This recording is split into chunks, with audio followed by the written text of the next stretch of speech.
Hi guys! This is your Inday Nanay na naglilinalag dihan sa Manila. Bakasyon kasi kaya sige natin lalag.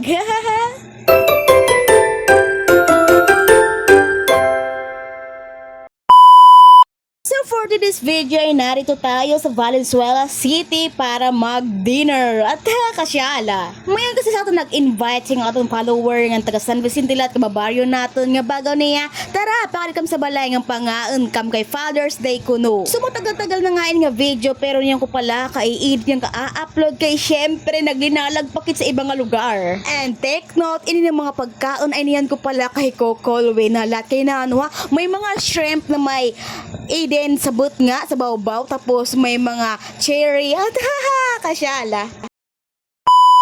Ay, kadog, bitoy na. Awa din ang kit ngayon. Ano na kasakay na umaga na inisan, kinabuwasan na ini. So nga doon naman kit niya, iguuli na kit sa Paranaque. Okay, mauli na kit.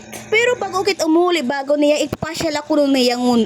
So bago ni busing tarang doon sa MOA. So daramo kami guys. Daramo kami nagpapasyal-pasyal dihan. Kaya masasabi mo talagang maribhang ang dalan. Hello mama. Tapos ini na naghahap na kami rides. Bawo niya nanay karuyag. Pero nadir kami kay bago pala kami kinaan.